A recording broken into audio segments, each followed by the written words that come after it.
First and foremost, I want to give all honor, praise, and glory to the Most High, Yahweh, also the true Holy Black Messiah, the King of Kings, royalty himself, Yahweh Shah, or Mashiach. Also the final father, that you brought the One West.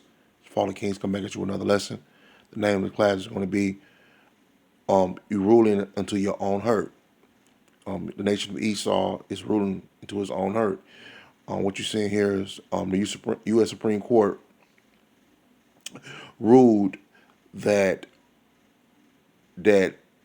free child slavery, free slave labor from children is legal.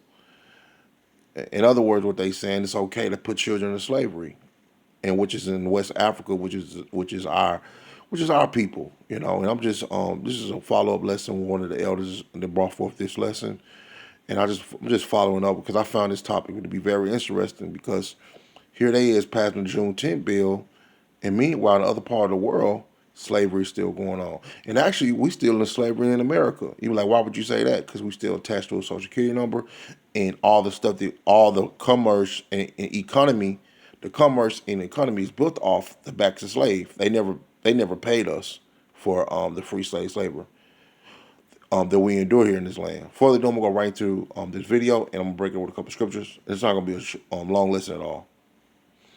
Question: is slavery still something that troubles America today? Well, here comes the answer from the president. Remember the moral stain, the terrible toll that slavery took on the country and continues to take. So, what's there to be done about that? As an athlete, you can take the knee in the name of Black Lives Matter.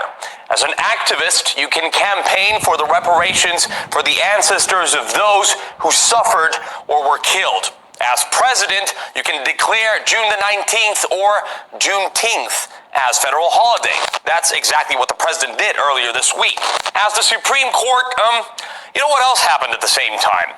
The U.S. Supreme Court ruled American food giants Nestle, USA, and Cargill can't be sued for child slavery.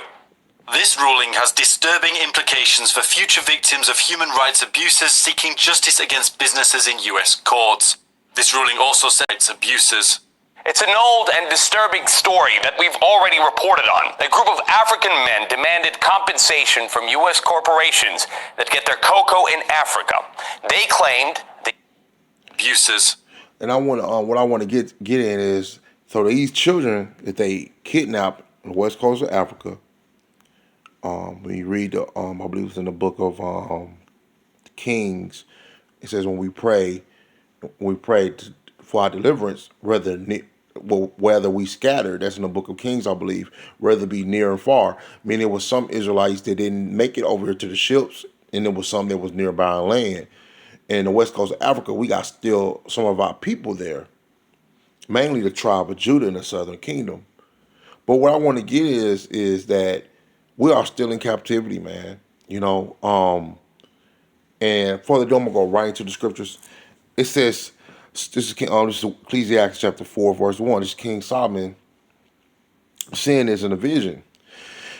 So I'll return and consider all the oppression that is done under the sun, which we see in here, oppression, and behold the tears such that all were oppressed, and they had no comforter, meaning we had no wisdom, knowledge, and understanding. That's why when he told in the book of Matthew, he said, go rather into the lost sheep of the house of Israel. Because the simple fact is this: go rather to the lost sheep of the house of Israel, because why? We lost our identity. We didn't have no comforter. We lost our whole heritage. You know, let me get there real quick.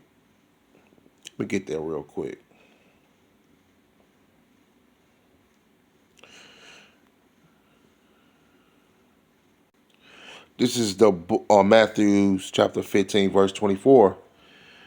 This is Matthew chapter 15, verse 24. This is the Lord speaking to the disciple. He said, but he answered and said, I'm not sent but unto the lost. I'm sorry, Salakia. This is Matthew chapter 15, verse 24. This is when he spoke to the lady that was outside of the nation of Israel. But what I want to get is Matthew chapter 10, verse 6. Well, I already pulled it up, so I get it. He answered and said, I'm only sent to the lost sheep of the house of Israel, meaning James 1:1, to the 12 tribes scattered abroad greetings. That's a precept to that because we were scattered abroad. That's why I say in the book of Kings, it says whether we be scattered near or far. That's the prayer that we pray to King Solomon when we pray for deliverance. And, which is Yahweh Shah, which we all should know the King Solomon is Yahweh Shah, no regeneration. Okay? But I want to get to Matthew chapter 10, verse 6, so you know exactly just to precept it up here. He says, but go rather into the lost sheep of the house of Israel. He was talking to the 12 tribes. So we was lost. We lost our identity. We lost our heritage. We lost everything by ourselves. You know what I mean? And we in a land, we in an oppressed land. We like strangers here because we didn't volunteer to come here, but we was forced to come here through the force of the sword, which is the nation of Edom. Edom was blessed with the sword. That's how they was able to take us over. So I say this to say that this nation is going to pay tremendously for what they did to our people and what they still doing. I'm gonna let a little bit of this clip play, and I'm gonna close it out with. I think I got a couple more scriptures left, I believe. All right, let me get this video. It's an old and disturbing story that we've I'm already gonna fast reported forward on. to The 3:30. corporations were supplying See. End of slavery, but American companies are still profiting off of slave labor. So it's up to you to celebrate or to reflect on the toll that Joe Biden mentioned. It needs to be illegal for American corporations to do business with anyone who uses child labor, because they always say, well, they didn't work for us, it wasn't our farm, you can't blame us.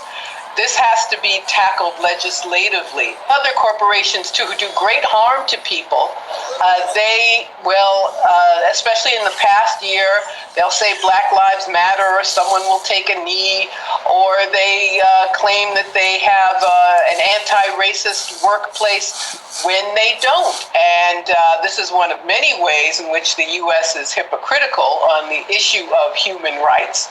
By allowing corporations to have carte blanche to practice all kinds of terrible things all over the world. And see, they're going to pay for this, man.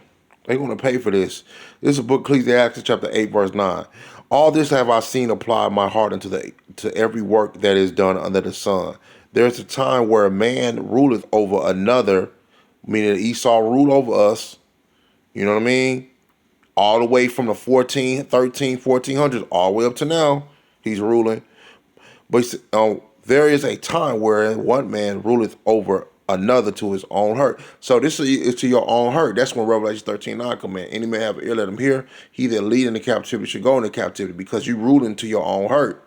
You think you're getting away with all the crimes, all the free slave labor that built this land, can't even count the countless inventions of this, or how this land is prospering off the backs and bloods of the so-called Native American man, the so-called Latino man, so-called African American man, and also our brothers and sisters just nearby in the west coast of Africa.